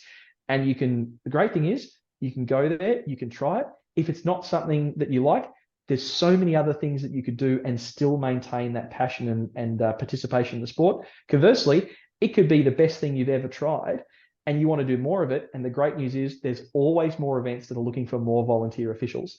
we'll always find a place for someone if they're passionate, if they operate honestly, with integrity, and they're open to learning and contributing and understanding that they'll have an integral role to play in the delivery of an event for the fellow officials and the competitors and for the spectators and any people that are involved in the event. So, whether it's someone waving a flag at a flag point well out in the boondocks at Siberia, at Phillip Island, right up to the person, coordinating the response in race control, to the people in the secretary's office, the hardest working scrutineer, making sure that everyone's got the right belts and their helmets are up to date and the fire extinguishers in date. All of these roles require people with passion, with integrity, but also with a willingness to learn and pass on that learning to the next generation of officials that comes in. So if that's something that you're interested in, whether you want to learn or you've got a lot of knowledge and experience from your professional background in your career, we can absolutely find a place for you within any of the Motorsport Australia affiliated car clubs and the events that they help promote. Right. And of course, and those grassroots events are often a pathway to operating at state level, national level, and even international level. And you will build a friendship group amongst the people that you operate with. You'll have a little secret when you get back to the office or get back to the workplace on the Monday after an event, knowing you did something that was really unique that other people might not understand. And you'll build a network of friends that opens up, a huge array of volunteer official opportunities. And you've talked about doing your bronze module online and understanding all the different things that go along with there. There's a huge opportunity to move between different disciplines, to grow in those disciplines, and to add additional responsibilities or capabilities to what you can offer to an event as you apply to be a volunteer official. If I take myself, for example, I started off waving a flag on a flag point, working in a timing room, doing a bit of commentary, doing a bit of scrutineering. I've parlayed that into being a technical officer, helping to write regulations for a club, being a driving standards observer to ensure that people are driving effectively and coordinate with race control for any judicial responses, as an eligibility officer to work alongside the scrutineers to ensure that the vehicles are and the competitors are complying with all the rules to make sure everyone's playing fairly. Working as a commentator to ensure that the people that are at the events are aware of what's going on, and to provide some stories and some context to whatever racing is going on out there, to working in race control in a non-medical or a non-flag environment, to working in judicial to ensure that incidents are investigated and the judicial process is conducted openly, honestly, and ethically and fairly for the benefit, to make sure that everyone gets their if there is an incident that requires resolution, it's resolved as amicably as possible. To working as a clerk of course and overseeing the safe conduct of an event. It could be a dozen people, dozens of people, hundreds of people. All of that I've managed to encompass that in my relatively short Motorsport Australia volunteer career, which is particularly ramped up in the last 10 years or so. I've developed lifelong friendships with people across all sorts of organizations. I've had opportunities to go overseas, didn't quite get to take those up, but I've traveled the entire country and met amazing people and seen huge passion and devotion to the sport. And it's predominantly from people that have either don't have the resources or even the faintest idea or desire to ever put themselves behind the wheel. It's all about enjoying the thing that they do and enjoying the people that they like doing it with. So I'm speaking as a bit of a fanboy of motorsport, and I appreciate that, Dave, you are as well. If you like spending time with the supporter groups, cheering on a particular team at a particular series, that's the exact kind of mentality that you could bring to a motorsport event. You could like doing it with the scrutineering team if you've got a real passion for vehicles and regulations and understanding. If you've got a mechanical background, it's even better. You could have someone who's very strong at administration and data processing and understanding that process needs to be followed. You've got an opportunity in secretary and race administration. If you're an active go-getter and can jump the fence and you want to make sure you want to be right up close to the action, have you got to meet the people in pit lane and grid at some of our, major national and state level events where you'll always be busy. If you're someone who's got a background in the medical field, a doctor, nurse, or a paramedic, there's a huge number of organisations that supply motorsport medical services around the country, and they're always looking for people that can help them deliver those services to make sure that everyone's looked after safely. So, whatever your background, whatever your ability level, and I'm speaking particularly to people of all races, of all genders, of all persuasions, both fully abled or people with disabilities. There is a place for you in our sport, and I want to stress that there is a place for everyone in our sport. But what there is not a place for in our sport is anyone who's not committed to safe, fair, open, and honest competition, and to work in an environment that's positive and delivering goals for everyone around them. Yep, perfect. That's absolutely perfect. So I'll be taking you up on that offer. Like I've seen motorsport from my way, and that's as a fan going to the track first, and then I've been involved with the team with with members of Erebus team and really supporting that way. And then recent times I've been hanging out with all the officials and the marshals that I've been meeting at these tracks. I see them again and again and again, and I've built friendships with them. I'm not even a marshal, but I've been hanging out and partying with them after the racing events over and We stuff. do know how to party. You do, and I know a few out there that are pretty good at it. And Allegedly. this is after Sunday night. This is Sunday night after the. Oh, that's all right. You're off duty at that point. Yeah, off duty. Yeah, off the You've clock. you've taken the shirt off. It's all good. Yeah, the shirt and the hat gone away, and yeah. So I think it's now time for me to change my perspective as well and get some skills in me and do some training and do a couple of racing events as a volunteer wherever the hell I get put. It doesn't really particularly bother me if I'm stuck in Siberia in a flag point, or if I'm standing at the end of pit lane, or just even on the in the paddock. Absolutely. It sounds like circuit racing is Oh yeah, circuit racing for sure at the moment. Yeah, it'll be Yeah. circuit racing. The great thing in Victoria is we have so many circuits. We've got Phillip Island, Sandown, of course, Winton Motor Raceway just up the Hume Freeway. We're fairly certain we're going to get Calder back in the next few months. Looking pretty good. So there's a lot of investment going on there from the Bob Jane Corporation. So shout out to Rodney and his team, and of course. Only taken 20 years to get it, get the weeds out. I last raced there in 2007, and I think patchwork quilt with respect to the track surface would be being relatively generous. But my understanding is I'm very much looking forward to getting back out there. It is a shame that the facility has sat with so little use going on with it for that period of time. But a reasonable period of time has passed since the passing of the eponymous Bob Jane. And Rodney and the Bob Jane Corporation have made a decision about, they see a future for that facility, and they're making the reinvestment into it. It is going to be a gradual process. Like, we're not going to see, supercars or the Speed Series turn up there overnight, but it will be a process that'll work with, Motorsport Australia and the other sanctioning bodies to ensure that whatever reinvestment goes into that facility is done to ensure that the events that they want to hold can be held safely, and deliver value for the event promoters, and that the circuit is able to be used in the manner in which it was intended. Do they need to go to FIA 2 for a supercars category sport? Is that the level? So my understanding, and again, this is very broad because I'm not on the National Track Safety Committee.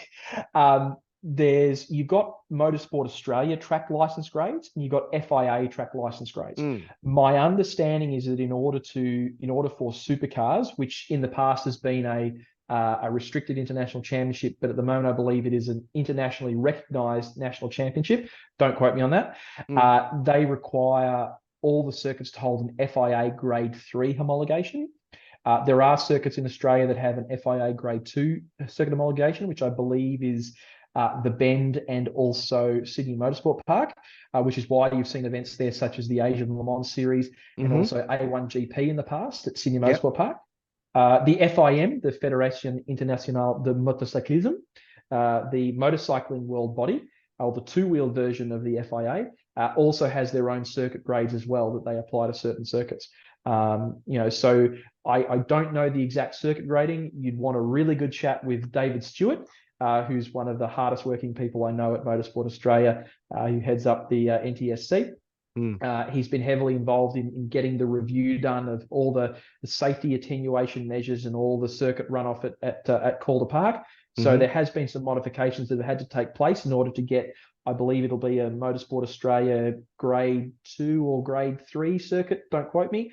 But I'll ask him the next time I see him. If I'd have known that was going to be on the discussion points, I would have had a chat with him on the weekend. In addition to all the work that he does with Motorsport Australia, he's also the race director for a number of categories, including the Porsche Paint Addiction Carrera Cup Australia. So he was working very hard with all the Porsches going around the streets of Townsville. Yeah, so damn, they're loud. They're noisy. They are. There's nothing quite like a 500 horsepower flat six going past you, zinging on its way to 9,000 RPM before the driver pulls the paddle and pops another gear in that 6-speed gearbox. And now the 992's got twin exhausts coming out instead of just the 2-into-1 that was a bit quieter on the 991. Yeah. Look, Calder Park will be a great resource for Victoria. Contrast that situation with New South Wales. So within 2 to 3 hours of the city centre in Melbourne, the major population centre, you'll have 4 permanent facilities that are accessible, for certain activities, pretty much 360 odd days a year. Contrast that with Sydney, that's gone from having Amaroo Park, Oran Park, and Sydney Motorsport Park to, in the last 20 years, Amaroo Park disappeared in the late 90s. Oran Park ended in 2010, I believe it held its last event. I was lucky enough to race there twice before it disappeared. Now it only has Sydney Motorsport Park. Some great news out of Wakefield to have the Steve Shelley, the operator of the Pheasant Wood Circuit, take over the Wakefield Park circuit from the Benalla Auto Club, and obviously investing into getting that circuit back open again under whatever development restrictions are in place. So they are planning on getting that back, are they? Absolutely, and I will. It has to happen. The Sydney and the New South Wales market is, far too big for motorsport enthusiasts. Sydney Motorsport Park can effectively separate itself into 2 circuits, and it's got light circuit and run at night, and it's still booked out over 360 days a year. Like, the amount of motorsport that takes place, in the Sydney market is incredible. And of course, if you've been following some of the developments from Damien White from Circuit Italia, we're not too far away from seeing that facility open up north of Newcastle. So that'll be a really big boon for the people of the East Coast around Sydney. They'll have another circuit within sort of 2 hours or so of the city centre that they can get their cars to, which will be really incredible. And of course, let's not forget the big track a little bit further west of Sydney we get to go to 5 times a year. Yeah, it goes all right. Yeah, looking forward to that one. Well, we're going to go to the night race next up there. Are you going to the Sydney Motorsport race? No, I don't quite have enough leave in my schedule to go and do that one. Yeah. But I think that the same weekend I'll be at a Phillip Island event, I think, with the Evolve Technic Victorian Sports Car Championship presented by Kalis Kenny Intellects, in my role as one of the category managers for the Victorian sports cars. So I'll be in race control, helping coordinate that category on the radio to the competitors, making sure everything's run properly, and helping to assist race control with any sports car related matters. So I've got a little bit on my schedule in July and a bit on my schedule in August. I think I get a break in September for like a week maybe, but they decided to put the Speed Series and the Supercars weekends back to back in September. I think I get a break like a week before Christmas. I think. Don't quote me on that. They're also chucking the upper QR and the Sandown on the same weekend on the 11th of August, 12th of August. So we got TCRs up at QR and the Formula Vs and Victorian racing down, state racing down on the same weekend, which is a bit disappointing because I can't go to both. We need to get in contact with the cloners, but the great thing is with an internet connection and the ability to watch, you could be in Queensland, you could tune into all the action of the Victorian State Race Series. Thank you, Blendline. Thank you, Blendline, and thank you, 888 Home Loans, for bringing us that series and helping to support the competitors and the transmission of that series. So you can. That's the great. Blendline's been a revelation. It has, Daniel Beckinsale and his team has done, and again, in a journey that you could almost say parallels that of some of the volunteer officials. Daniel and his team, started out covering effectively grassroots events in the Sydney market, and they've grown to, just recently they were the broadcast partner with Motorsport Australia, bringing the inaugural Shannon's Trophy Series event from Sydney Motorsport Park. So I've been fortunate enough to have worked with Daniel and his team many times over the last 10 or 12 years, and the level that his group has stepped up to has been very impressive. And oftentimes it's the same camera operators that are doing a supercars event or a trophy series event are the same people that come along and do your state race event. So the people behind the camera are just as experienced. It's just obviously in the same way we scale up or down our race control depending upon the size of the event. In the same way, the broadcast team and the resources that go around it to cover a club race versus a national series race scale up or down accordingly. Yeah, so, true. Another Australian success story of being able to find a spot in the market and resource it appropriately and work with really good people. And absolutely, they should be commended. It's been really rewarding to be part of that journey for that team, and also to showcase club and state level motorsport, the grassroots, the stuff That's the thing about. It's to be able to go on whichever social media platform you choose to go, hey, I'm doing this thing on the weekend, whether you're a competitor or a crew member or an official or a commentator, whatever, you can say from lunchtime on Saturday, you can tune in live and free and actually appreciate what it is that we do. It's been one of the most incredible tools for recruiting competitors, sponsors, and officials, is being able to put it in people's wheel space, in a YouTube, or a streaming environment. There's, it's absolutely perfect. I mean, we promote it every weekend because I got a lot of mates who do state-based racing, and when Blendline are doing their broadcast, we'll just share the hell out of the link. Yeah. And you jump on and you watch, and you're looking up the live views. It tells you how many people are watching the live feed. In the early days, there might be 10, 20, 30. Now it's like hundreds and hundreds are sitting there tuning in. And it's just growing all the time. So we use in the race control at the Victorian state events, we also use the Blendline footage to help us assist with following the race, but also conducting some judicial matters. Judiciary as well, Yeah, in terms of getting, it's another perspective. You can work from the in-car cameras, and if you're at Phillip Island, you've got access to the circuit CCTV. But oftentimes you'll get an angle that you might not have got from those sources through some of the amazing pictures that come through from the Blendline crew. So when I've had my laptop set up and I'm trying to pull up a certain incident and timestamp it for the assistant clerk of course judicial and driving standards observer for the state race, who just happens to have the same surname as me, I also happen to note the comments column that pops up in the Blendline YouTube stream.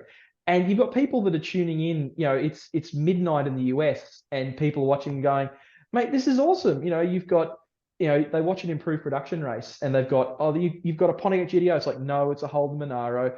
It's like, oh, you've got a Chevrolet SS. It's like, no, it's a Holden Commodore. It's like, oh, you've got a Nissan 240. All these different cars. Excuse me.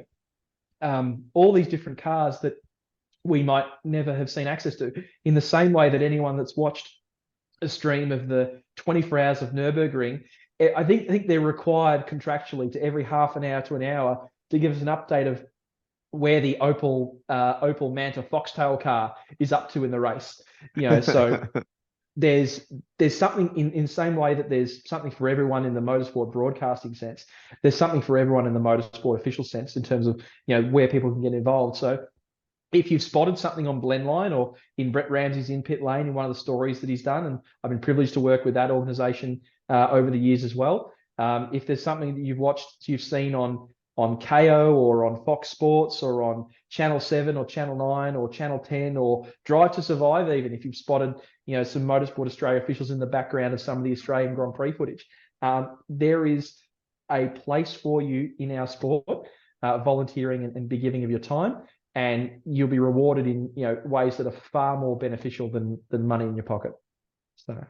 Yep, absolutely. So I'm going to look forward to finding all that out because you guys look like you're having too much fun and I want to have some of that. So Absolutely. Got to get yeah, the man with a new hat and a new role. yeah, I'll have to get a different hat, but I reckon I can put up with that. I reckon we can get round that. That's fine. Look, Dave, thank you very much for taking up way too much of your time tonight. It's been extraordinarily informative of how complex the role is in race control and how much does go on, how quickly it has to get organized and decisions are made on the fly with as while you're getting new information flying in continually. And the principles of race control is to make it safe and fair for everybody. Um, I did ask a few people if they had some questions for you this weekend, and pretty much tonight's chat, and pretty much the ones I got back, I'm not really going to give to you because I mean it's your standard weekend warrior stuff, like how That's all much right. red wine do they drink? Has Shane Van Gisbergen shaped how racing is done in Australia? Should supercars install a shovel instead of a front splitter? That's two separate questions there. So to answer the three questions, how much red wine do people consume? Well, none myself. I've actually been sober since 2006, so I don't partake Yeah. as much as I might want to, and as much as you might have spotted me in the background of some photos, allegedly from the Speed Cafe green room, allegedly. I may not have been partaking of an alcoholic beverage. Look, it's when you're on duty, it's 0-0. So Zero zero. there's a zero tolerance about showing up to work under the influence of any substance, be it alcohol or anything else. Your health is a primary priority. When I spend my time working with Team Medical Australia, our role is to look after the volunteer officials, the competitors, crews, and contractors at the event. So we want to make sure that you're fit and healthy when you do show up. We do have Sport Integrity Australia, or the Australian, what formerly known as ASADA, Australian Sports and Drug Administration. They do randomly conduct, drug tests of, competitors and officials in the sport to make sure that everyone's playing on a level playing field, and there is no place. And let me just stress this to anyone who's interested in getting involved in the sport, and be very clear: there is no space. I repeat, there is no space. If you use illicit substances, either for performance potential or recreationally, there is no place for that in this sport, because this is a sport about safety. It's about ethics. It's about honesty and openness. And that behavior is not tolerated in any way, shape, or form. Was that succinct enough? Was that clear enough? I think that's pretty clear. And if it's Yeah, not clear, well, then that dude shouldn't be getting out the house. So correct. Uh, now, 100%. now, the next question was: has Shane Van Gisbergen shaped how racing or race control works in Australia? How racing is done in Australia, yeah. I certainly think you cannot deny the impact he has had on the motorsport scene in Australia since he debuted in our top level category in 2007, 2008, was it, in a Team Kiwi racing car? Mm. I believe it, possibly Oran Park. I think he debuted, or at least that's the footage I keep seeing pop up in the flashback montages of his career so far. Certainly, what I he's thought he was in like Adelaide in like that pet foods before the Sticks car. Oh no, Shane was around. Shane's first supercars event, I think, was in a Team Kiwi racing car, and then Yeah, he okay. then he then he moved on to Stone Brothers Racing, and then Techno, and then his current home at Triple Eight or Red Bull Ampol Racing. Um, Until NASCAR next year. Again, your guess is as good as mine. We'll let the professional pundits make their assumptions about where Shane's going to go. I'm Although just I'm waiting for I've got to Sports say, Bet to put a book up. speaking of sports bet, I was going to say, if anyone had had the foresight to put a cheeky, $100 or $1,000 on Shane for winning the NASCAR race, they would be sitting quite pretty right now. Absolutely. It's like 35-1 or something, I think he was. Yeah, yeah. So that's one of the other things from an ethical perspective, that if you are involved in motorsport as a competitor, you're not actually permitted to engage in any wagering on the sport. It's the same, whether. Oh, And I really? think, Like AFL and NRL? yeah, correct. So it's the same at a from an FIA level down. People that are involved in the sport Can't bet on the and sport. can't bet on the sport. From an ethical perspective, Yeah, it's not true. appropriate. Yeah, So well, you can match fix, you can race fix by, bidding it or punching Correct. someone or whatever. But to speak of Shane's impact on the sport, if I Mm. take my Motorsport Australia official hat off and put my motorsport commentator and pundit hat on, it's very difficult to deny that he's had an impact on the scene in terms of, the level that other drivers have now had to push themselves to compete at his level, from both a prowess in terms of the racing skill, but also the manner in which you evaluate and you go and look at other things. So, we've gone away from, I'm a supercars driver and all I drive is a supercar, and I drive, a car on the road that goes to and from the track, and then I only drive a supercar. Shane has proven that, by opening up your blinkers and, experiencing other avenues of the sport, it can have incredible impact on your ability to do your job in your main role. In the same way as, a Motorsport Australia official, who's very good in one role, they can go and do other roles at the similar level event, and they can bring that greater understanding and help do their own role better. Mm. Shane has done the same thing by, dabbling in the GT racing, in the speedway, in the bikes, in the rallying, now in NASCAR. No one could deny, we see that now in all the other drivers that are now actively pursuing and are encouraged to do so by their team bosses to Which go is and do new. more racing. That's We've new. seen They never used to enough. let you want to do that. Yeah, and particularly also in the co-driver space for the enduros now, with the co-driver running so restricted, it's finding places for your drivers to do time in Dunlop Series, in Something. Carrera Cup, in GT, in Trans Am, in TCR. There's so many opportunities for drivers to go and do something else. You could do it in a completely different car that's completely different, engine in not the wrong spot, a different spot, other wheels being driven, more aero, less aero, more tire, less tire. Could even go and do a production car. Look how many of our professional elite drivers are now tackling Bathurst in a production car at the high-tech Bathurst 6 Hour. Yep. Completely different, vehicle configuration, power levels, gearboxes. If you don't have an M3 or an M4, don't bother. Watch this space. Oh, really? Yeah, I won't say anything, but watch this space. Cool. But there's now a real focus. It used to be, 10, 15 years ago, no, we won't let you, like in your contract, you will not drive anything else other than the That's car right. we give you, That's or right. things we sign off on. Now it's like, no, can you please go and do something else? You need to flesh out your racing resume. You need to, if you're only doing 12 or 13 events a year plus 3 or 4 test days, you've got to flesh out your resume to go and do different things. Now whether that's racing here domestically, and Cam Waters does a summer of speedway, Yep. or you're Chaz Mostert and you decide in the gap between Darwin and Townsville to jet off to Spa and do the 24-hour race. 24-hour, yeah. In Kenny Hubble's car that he purchased during the week because they wrote off the car in practice. Yeah. Oh, it was a big one too. And then you can go out and win the Pro-Am division of the event. There is a multitude of ways that you can get your racing fix as a professional.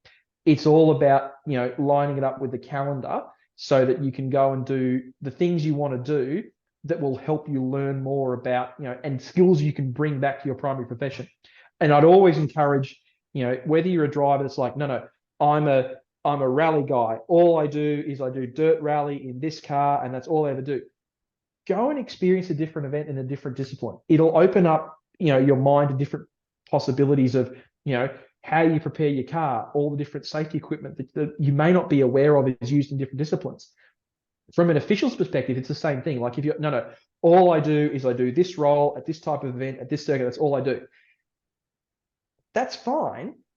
But if you move a little bit outside your comfort zone, you go and maybe try doing the same role, but at a different circuit, or the same role at the same circuit, but with a different organization that works slightly differently, that's got a different group of people, you will invariably pick up things that help you build yourself as an official and flesh out your volunteer resume, so you can have the confidence to take the next step. If you're a general official, to go and do your bronze. If you're a bronze, to go and do your silver. If you've got a race or circuit officials, bronze, you could go and do an event command if you want to go step into the race control space. So there's amazing parallels between, what Shane has done and what other drivers, who I'm sure would say, no, I was always going to do this stuff on my own. But Shane has certainly raised the profile and certainly the focus on, drivers fleshing out their resume. The Yeah, for same thing sure. can happen to you as a Motorsport Australia official. Has it changed the way we run races? Not at all. Certainly, it's probably given some of the driving standards observers a little bit more work to do in terms of double checking whether the moves were conducted, fairly and safely, and that adequate room was given at all times.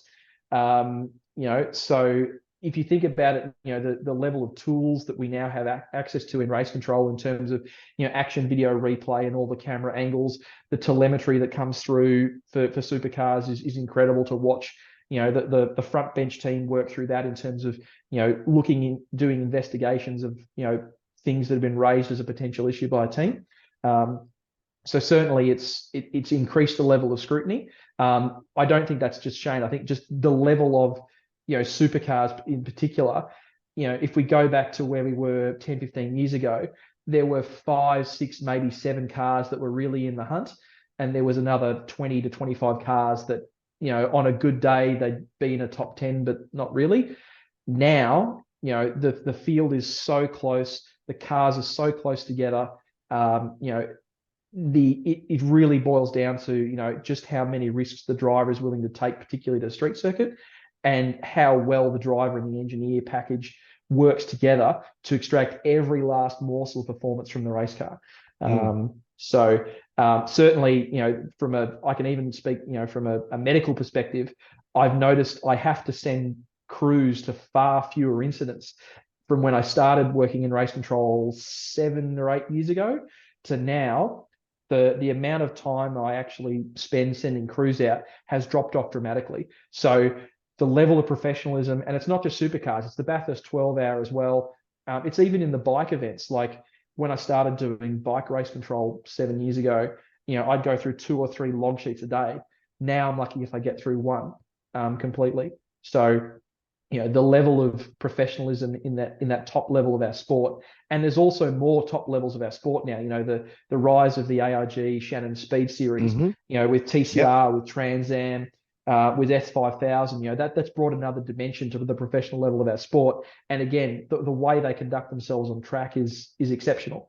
So we actually don't have to do that much work on the emergency side of race control. From a driving standards and the judicial perspective, well, that's in most events I go to. That's someone else's problem. So that's somebody else's problem. Yeah. And the third question I think was, do we need to put a shovel back on the front of the cars? I would leave any of the discussions about how to make the cars more appropriate to the handling in the hands of the supercars technical department, the homologation teams, and supercars CFD partner in the UK. So to think that we've arrived at where we are at the moment, where the cars are so close together that less than half a second will often separate the entirety of the field at some tracks, and you can get a top 10 before they go into the shootout, a top 10 that's covered by 1 or 2 tenths. Like, that happens nowhere else in the world. Even in DTM at its height, they never had that. The closest thing to that is NASCAR, but they're all doing warp speed on a 1.5 mile track, where the pole time or the pole speed is differentiated by tenths of a mile per hour on a 1.5 mile track. So I think we need to appreciate just how good the quality of the racing is we get here in Australia, but also the quality of the coverage that we get to it, whether it's the top end of the sport on KO and Fox and Channel 7 and Channel 9 and Stan, right down to our grassroots level, with whether it's in pit lane or it's Blendline TV covering it on a live stream. Like the level of access we have to the sport in this country is unprecedented. And I think that anyone who thinks that, what's the line?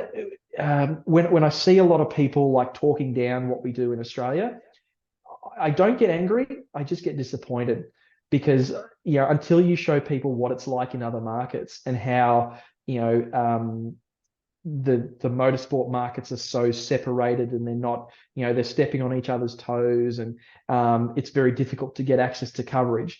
Like, until you step outside of the Australia New Zealand bubble, you don't realize just how top quality the product is we put out, whether it's on television, whether it's on track, whether it's the officials behind the scene in terms of what they're delivering.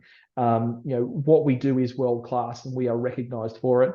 I just wish that a few more people that like to, fire in an anecdote or a comment on the internet might just, take a moment and step back in the situation, just appreciate all the really good things that we have in this country, particularly from a motorsport perspective. Yep, well said. Absolutely perfect. Well, mate, I think we'll leave that one there on that note. Congratulations on your career so far and all the effort that you're putting in. And thank you very much for all the effort and the work that you do. And I'm looking forward to putting on one of those polyester shirts in the near future. And we'll get you a hat. And we'll get you a hat. And I want a hat, and I need another hat. So yeah, I'm just hanging to get one of those sandwiches that turn up on the truck. So on the back of the ute, you can drop off a wrap for me. Give a free lunch. Wait until we get you to Sandown in the middle of winter, and we start doling out cups of soup and hot dogs. Then yeah, I'm good with that. Then you'll really feel spoiled. Yeah, I'm good with that. I like hot dogs and potato cakes. I'll put an order in my lunch order. I'll put a potato cake in there too. Well, thank you. Have to find a break for you to duck off and visit one of the catering options, which at the state level is one van. At the state level is, shall we say, a little bit more circumspect and concentrated than the myriad of food and beverage suppliers at some of the national events. There's one van and a coffee truck. That's it. It's a coffee van and a hot dog van. That's basically. And woe betide the person who doesn't get the coffee order right for the officials in the morning, because that person becomes very unpopular very quickly. No doubt. All right, mate, we'll call that a night, I think. I've taken up way too much time. We've talked for about 2 hours, I think, so that's great. Thanks for all the info. And if we have any further questions down the future, hopefully we may be able to get back on and maybe talk about a few more other things if there's other things to do, more so with the officiating side of things. I'll once I do my very first volunteer day, my first track day, I'll certainly be putting back out there what my experiences was and how it differs from what my normal days are, which is just running around the paddock and running around talking to people behind the lane and whatever. This time I'll be on the other side of the lane. So looking forward to that. Actually, it's going to be pretty cool. It's going to work out which I can go to. We'll have to swap calendars and see when we can get you to something where both you and I can be at the event together. So I can bear witness to to Dave making his debut as a volunteer official. I'm sure that'll be a sight to behold, and I'm sure you'll have some really great stories to bring back and distribute to all the listeners. Absolutely. I'll be championing the cause, and you'll have to see the big smile on my face for the entire weekend as I just get to hang out with all you guys and all your awesome team. So all right, Dave, once again, thank you very much. This is Chat with a Hat. It's going to be a standalone potty. We'll put this one out separate. Might even put it into a 2-parter because people seem to get too upset if it goes for more than an hour. So I might just chop this in half and put this one out in 2 parts. And once again, thank you to gamelife.com.au for sponsoring the Chat with a Hat potty. And I will see you at a race circuit. So I don't know which one we're going to see you at next, but I'm going up to Sydney and probably QR for the TCRs. And then I don't know which one is after that. Phillip Island. I think the V's are down at Phillip Island. Probably one of the Sandown, either the Speed Series events. I'm going to both of those. Yeah, I'm going to both of those. Sandown 500. So I may have a weekend free where I can be at one of those events. I am, whilst I'm a fairly devoted motorsport official, I do struggle to be a spectator. I find it really challenging to try to sit back and just watch it. It's very hard to do when you've got this deep-seated urge to be involved and be part of the machine that makes that happen. So in much the same way, it'd be interesting to see you do your first event as a Motorsport Australia volunteer official and for me to observe that happening. I think you'd be, the shoe on the other foot, you might be taken aback by how difficult it is for me to not be involved in a race. And not have the cans on and all the communication lines and the fingers on the pulse and know what's going on. Cool. All right, mate. Well, thank you very much for your information. Thank you for your chat. I hope everybody's got a little bit more informed about exactly how much does go on in race control with your team of people working together to get the racing back on circuit when things need to be managed. Otherwise, if no one's doing it, there's no racing. Absolutely. And people can find out more about getting involved in the sport by visiting Motorsport Australia's website, which is motorsport, motorsport.org.au, or you can reach out to any event that you're going to, find someone wearing an official hat or an official uniform, go find the secretary's office, go find someone in pit lane, go find someone at a timing point. Just ask them, hey, this looks really cool. How can I get involved? And people will be happy to help you. And we look Yeah. forward to seeing you out there at an event in some point in the future. And everybody, go and do what I did. Just go and sign up. Go sign up. Go do your general official certificate. And then what's the next stage I need to do? I need to be affiliated to a club. We need to get you to an event and get you assigned to do your first couple of events as a trainee. Yep. And get you supervised Under and direct supervision. Direct supervision. If I was supervising you, I wouldn't let you out of my sight. I've seen what you're capable of, and I want to keep you on a very short leash. Just nail one foot to the ground, mate. I'll just talk or walk in circles then. So Oh, perfect. We can have a permanent fixture communicator at flag yeah. flag point 6.6A. No, that's a bike. Sorry, I've got bike points and 6-1, 6-1, 6-2. I've got bike points and car points fighting for space in my head. I'll get you to flag post 9.1 at Phillip Island. There we go. That's a nice clear view of most of the circuit, but you get to experience all of Phillip Island's wonderful weather up there as well. Yeah, is that Topolookie? Topolookie drivers left. Yeah. See, I knew that. Cool. Yeah, we'll make it a date. So good night. And I'm going to shoot off and you're going to shoot off and I'll talk to you shortly and I'll see you at Sandown. Thanks for having me. Thanks, Dave. Cheers.